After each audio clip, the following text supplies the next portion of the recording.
네, 더운 날씨에 옷이 얇아지는 계절이죠. 이 해변도 가야 하고 또 이때만큼 몸매 뽐내기에 좋은 계절이 또 있겠습니까? 네. 그래서인지 요즘 보면은 운동에 박차를 가하시는 분들 참 많으신 것 같아요. 네, 특히 예. 여자분들 예쁜 몸매 만드시려고 근육 운동들 많이 하시잖아요. 맞아요. 네. 네, 그런데 이렇게 건강하자고 시작한 운동이 오히려 건강을 해칠 수 있다고 하죠? 네, 맞습니다. 갑작스럽게 운동을 하게 되면 관절이나 인대를 다치게 되는 경우가 네. 많은데 그중에서도 어깨 힘줄 부상이 제일 많다고 해요.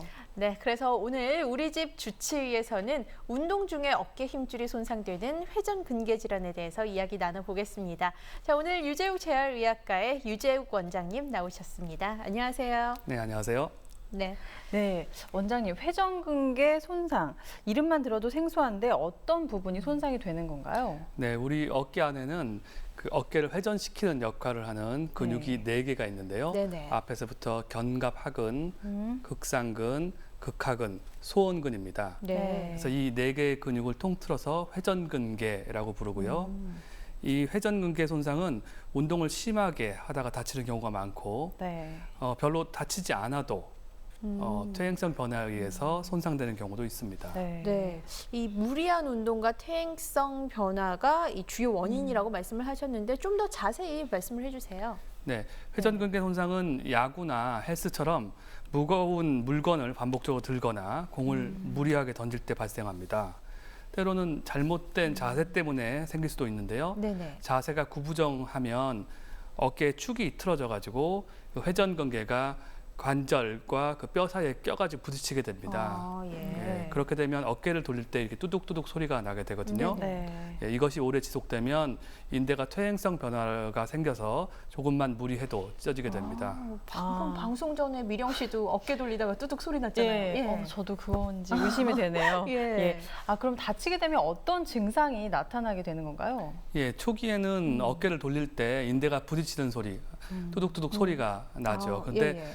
이때는 별다른 통증이 없는 경우가 많습니다. 네. 예, 하지만 인대가 손상돼서 염증이 생기면 어깨를 돌릴 때 특정 자세에서 이 칼로 찌르는 것 같이 굉장히 예리한 통증이 있어서 네네. 어깨를 움직일 수가 없게 됩니다. 네. 예, 만약 이것을 계속 방치해서 인대가 완전히 파열되게 되면 팔을 아예 올리지 못할 수도 있습니다. 아이고 저런. 이 염증이 생기기 전에 빨리빨리 치료를 하는 것이 좋겠어요. 예. 네. 네, 회전근개 손상이 보통 심하지 않은 경우에는 물리치료나 운동치료를 통해서 어깨의 균형과 움직임을 교정해주면 대부분 잘 낫게 됩니다. 네네. 하지만 인대가 많이 손상된 경우에는 PRP 프롤로 치료를 해서 손상된 인대를 재생시켜야 합니다. 아, 네. 이 PRP 프롤로 치료로 또 가능하다는 건가요?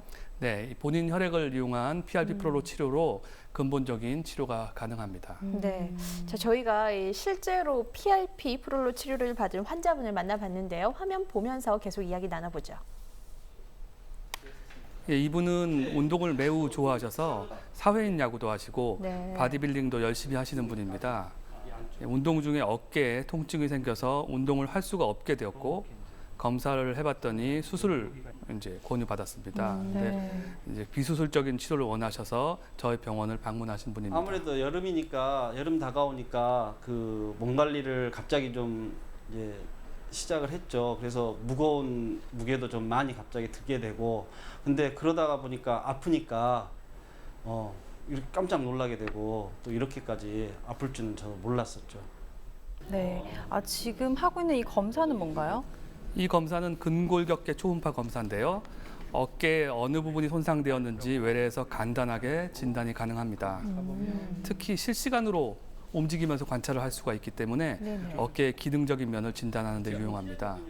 이 환자분의 경우에는 회전근개 중에서 극상근 인대 부분 파열이 관찰되었습니다. 네.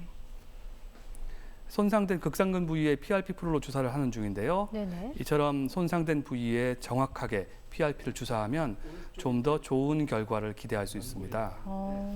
이렇게 주사한 PRP는 손상된 조직으로 줄기세포를 끌어들이는 역할을 해서 조직이 정상적으로 재생될 수 있도록 도와줍니다.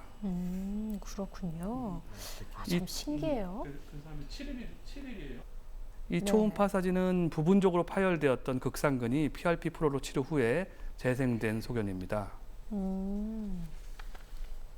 처음에는 이 치료를 제가 받을 때는 이게 이렇게 해서 나아질 수 있겠냐라는 의심도 좀 많이 했었었는데 막상 치료 받고 나서 이렇게 효과가 이렇게 금방 나타나고 빨리 호전이 되니까 저도 깜짝 놀라게 됐죠. 주변에 혹시 저처럼 이렇게 어깨에 다쳐서 아프신 분이라든가 이런 분들한테는 적극적으로 좀 권해서 치료할 수 있는 방법을 찾았으면 좋겠어요. 네. 자, 지난주 이 시간에도 원장님께서 이 PRP 프롤로 치료에 대해서 말씀을 해주셨는데 이 PRP 치료 참 들으면 들을수록 신기한 것 같아요. 이 치료가 어떤 경우라도 다 가능한 건가요? 꼭 그렇지는 않습니다. 예. 인대가 심하게 손상돼서 완전히 파열된 경우에는 수술적인 치료가 필요합니다. 네. 최근에는 이제 관절 내시경을 이용한 수술적 방법이 많이 사용되고 있습니다. 아, 그렇군요. 이 PRP 프롤로 주사는 몇 번을 맞아야 효과가 있는 건가요? 아니면 한 번만 맞아도 효과가 있는 건가요? 손상된 부위가 어딘지 네. 또는 얼마나 심하게 손상되었는지에 따라 달라지겠지만 일반적으로는 한 두세 번 정도 치료를 하면 손상된 조직이 성공적으로 치료가 됩니다. 네. 자, 이렇게 치료법까지 쭉 알아보고 있는데 원장님이 대부분 환자들이 어깨 통증하면 이 오십견으로 생각을 하기 그렇죠. 쉽거든요. 이 회전근개 손상과 오십견을 혼동을 해서 찾아오시는 환자분도 참 많으실 것 같아요. 네, 어깨가 아플 때 그 예. 오십견으로 알고 오시는 분들이 종종 있는데요. 네네. 오십견은 이제 어깨 관절이 굳어서 통증과 이 움직임의 제한을 일으키는 질환이고요. 네. 지금 말씀드린 회전근개 손상은 관절이 아니라 관절 바깥을 지나가는 근육과 인대가 손상된 질환입니다. 예. 그럼 이 두 질환을 구분할 수 있는 방법이 있을까요? 네, 간단한 방법이 있는데요. 네네. 오십견의 경우에는 관절이 굳어 있기 때문에 네. 팔을 이렇게 올리다 보면 통증이 일어나면서 더 이상 올라가지 않는 부분, 그런 예. 지점이 생깁니다. 네. 더 이상 올라가진 않나요? 오십견 네, 환자들은? 딱 걸려서 올라가지가 않죠. 네네. 반면에 회전근개 손상의 경우에는 팔을 올리다 보면 통증이 있지만 네. 조금 더 올리다 보면 통증이 다시 사라지고 팔이 끝까지, 머리 끝까지 올라가게 됩니다. 네. 예, 이것은 이제 본인이 하는 것보다는 뒤에서 다른 사람이 좀 도와주면 좀 더 쉽게 알 수 있습니다. 네.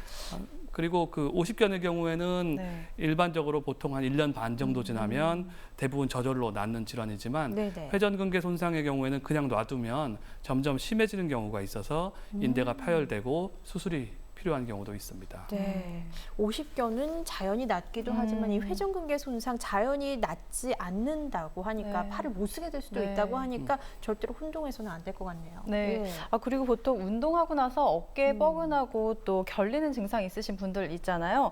이것도 어떤 질환으로 볼 수가 있나요?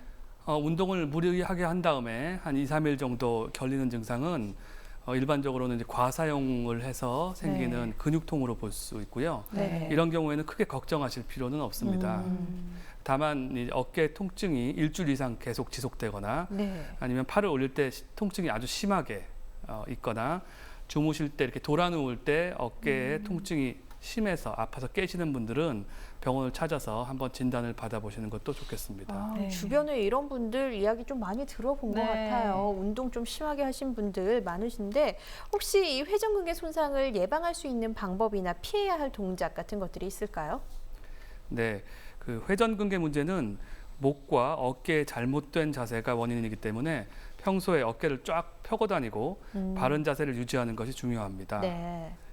또한 운동 전후에는 어깨 주위 근육과 관절을 충분히 풀어주는 것이 필요하고요. 네. 그리고 어깨를 많이 쓰는 운동들, 즉 헬스나 야구 같은 운동을 할 때는 갑자기 너무 무거운 무게를 든다든지 공을 너무 세게 많이 던지는 것은 피하는 것이 좋습니다. 네. 근데 되게 관절이나 근육이 아프면 찜질을 많이 하게 되는데 회전근개 질환도 찜질이 도움이 되나요? 찜질은 온찜질과 냉찜질이 있는데요. 다친 초기 48시간 정도까지는 냉찜질이 좋고요. 네. 그 이후에는 온찜질이 유리합니다. 예, 찜질 등의 물리치료는 통증을 가라앉히는 데는 도움이 되지만 손상된 회전근개가 다시 재생되는 것은 아니기 때문에 좀 더 근본적인 치료적 접근이 필요합니다. 네. 네. 자, 이 최근 몸짱 열풍이 불면서 좀 지금 이 시간에도 열심히 운동을 하고 계신 분들 많으실 텐데요. 이 멋지고 건강한 몸도 좋지만 자기가 할 수 있는 범위 내에서 몸이 허락하는 그 범위 내에서 좀 천천히 운동을 하는 것도 좋을 것 같습니다. 네, 또 꼭 운동이 아니라 나이가 들면 이 어깨 힘줄이 얇아지게 된다고 해요. 네. 증상 잘 살펴보시는 게 중요할 것 같습니다. 네, 자 오늘 회전근개 손상에 대해서 도움 말씀 주신 유재욱 원장님 다시 한번 감사드립니다. 감사합니다. 네, 다음 이 시간 우리 집 주치의 시간에는요 말하지 못하는 고민이죠. 네. 이 방귀와 트림에 대해서 알아보는 시간 마련하겠습니다. 네, 이어서 생활경제 2부가 방송됩니다.